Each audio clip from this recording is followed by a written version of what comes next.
कहूंगा, सच कहूंगा और डंके की चोट पर कहूंगा। हमारा काम, मीडिया का काम है सवाल उठाना। हम सवाल उठा रहे हैं।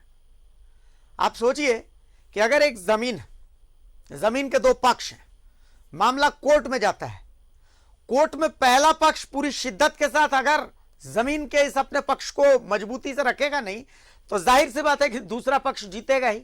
इसे आप ऐसे समझिए कि इंडिया और ऑस्ट्रेलिया के बीच अगर मैच होता और इंडिया की टीम अगर मजबूत ना रही तो ऑस्ट्रेलिया तो जीतेगी ना। तो भाई ऐसा ही एक मामला बोकारो का है। बोकारो में 103 एकड़ जमीन है। सरकार का दावा है कि यह वन भूमि है। इसे लेकर के इसका म्यूटेशन किसी के नाम से करने वाले सीईओ निर्मल टोप्पो को सरकार ने बर्खास्त कर दिया था।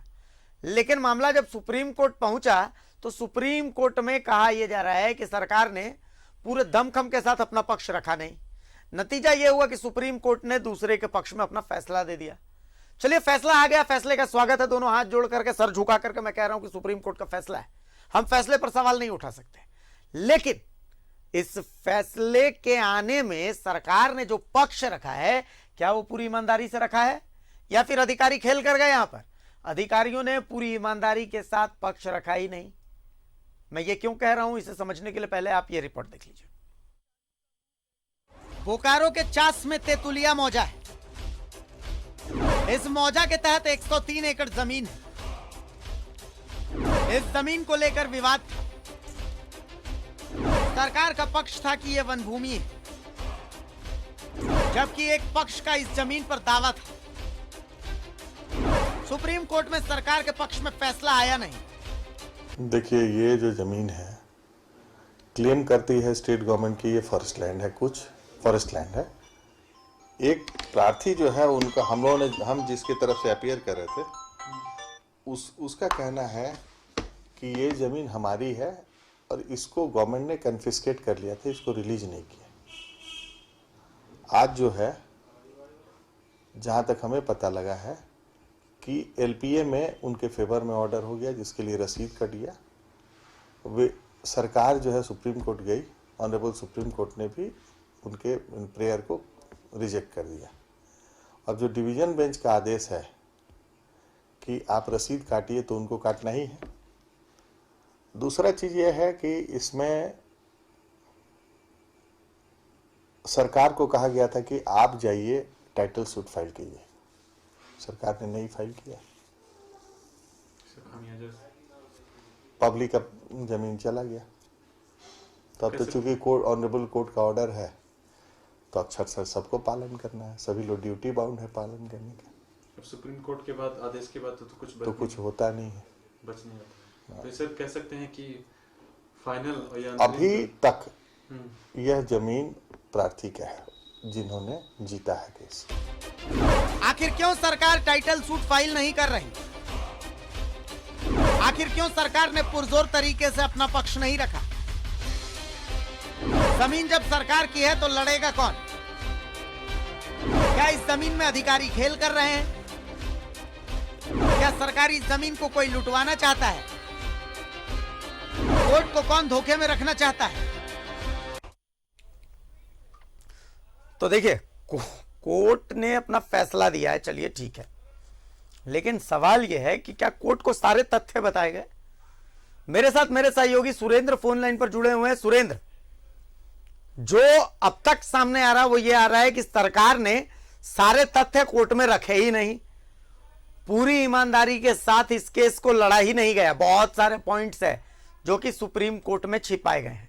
सुरेंद्र जी देखिए, सबसे पहला जिस तरह से भारती आपने बताया कि जो झारखंड सरकार के राज्य प्रशासनिक सेवा के अधिकारी निर्मल कुमार टोप्पो को इसी जमीन के एवज में रसीद काटने के एवज में इनको निलंबित कर दिया गया था। जब इन्हें इस जमीन के एवज में रसीद काटने को लेकर निलंबित कर दिया गया था, तो क्या वह माना जाए कि उन्होंने जो फैसला किया था, जो रसीद काटा था, वो सही है? क्योंकि जिस तरह से इस गैर मजरूआ जमीन को लेकर काफी दिनों से विवाद चल रहा था, इसमें 103 एकड़ की भूमि है जो कि तेतुलिया मौजा की है। इसमें 74 एकड़ भूमि जो शैलेश सिंह को बेचा गया था इजहार हुसैन के द्वारा, और सरकार के तरफ से यहाँ पर जो रजिस्ट्री ऑफिस में इनको एलपीए दायर करने की बात कही गई थी। और आनंद फानंद में जिस तरह से रजिस्ट्री जमीन की गई थी, उसके बाद यहाँ के जो सीईओ हैं, तत्कालीन सीईओ दिलीप कुमार, उन्होंने एलपीए दायर किया। और जिस तरह से उनसे मेरी बात हुई, उन्होंने कहा कि पहले हाई कोर्ट में फर्स्ट बेंच में सरकार और वन भूमि इस जमीन को हारी, उसके बाद सुप्रीम कोर्ट में अपील किया गया और वहां से भी सरकार और वन भूमि हार गई। लेकिन हारने का यह कारण मतलब समझ में नहीं आ रहा है कि क्या जिस तरह से लगातार कई वर्षों से, हम कह सकते हैं कि कई दशक से जिस तरह से वन भूमि यह कह रही थी कि यह भूमि हमारी है और सरकार लगातार इस भूमि को लेकर थी, लेकिन हार आखिर क्यों हुआ? जैसा अनुमान लगाया जा रहा है, लोगों का भी कहना है कि सरकार और वन भूमि अपना पक्ष सही तरीके से नहीं रख सकी, जिसके कारण, और अभी बात आ रही है टाइटल सूट की, सरकार को टाइटल सूट के लिए भी जाना था लेकिन अभी तक नहीं गई है।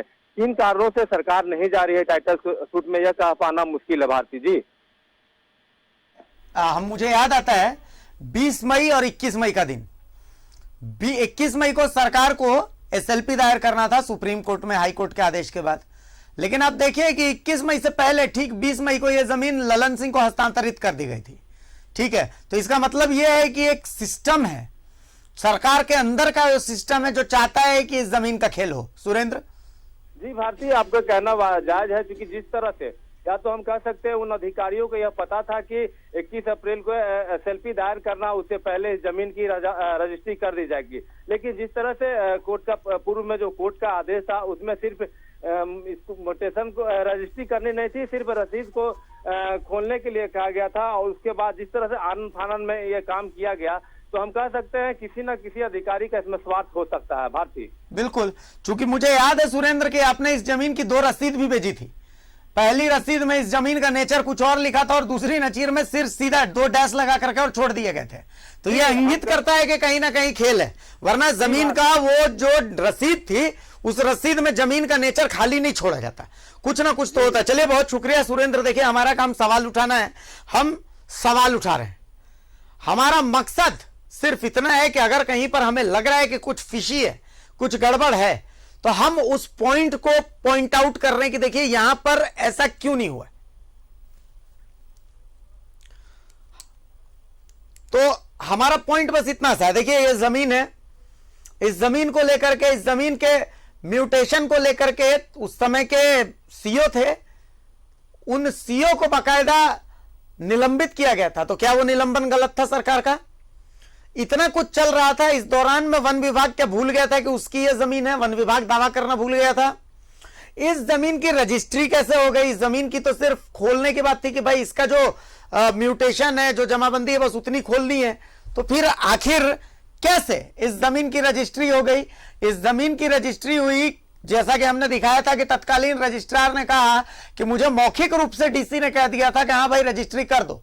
तो क्या मौखिक रूप से कह देने के आधार पर रजिस्ट्री हो सकती है?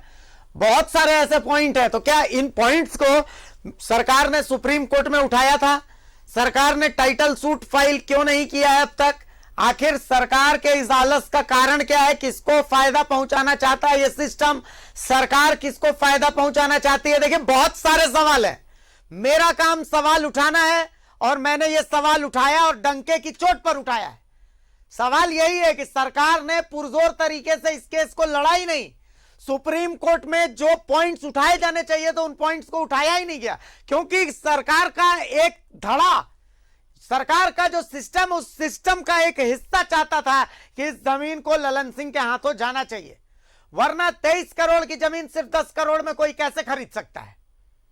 जिस जमीन का दाम 23 करोड़ रुपया है उसको एक शख्स सिर्फ 10 करोड़ में खरीद रहा है, क्योंकि हलवा है, क्योंकि यह हलवा है, क्योंकि सिस्टम चाहता है कि उस शख्स को फायदा पहुंचाया जाए। सवाल उठेंगे, बहुत सारे सवाल उठेंगे, और याद रखिएगा, जब तक तोड़ेंगे नहीं तब तक छोड़ेंगे नहीं। सवाल उठाना मेरा काम है, सवाल उठाता रहूंगा और डंके की चोट पर उठाता रहूंगा। आगे भी ऐसे बहुत सारे सवाल उठते रहेंगे, लेकिन फिलहाल मुझे इजाजत दीजिए। नमस्कार, जोहार।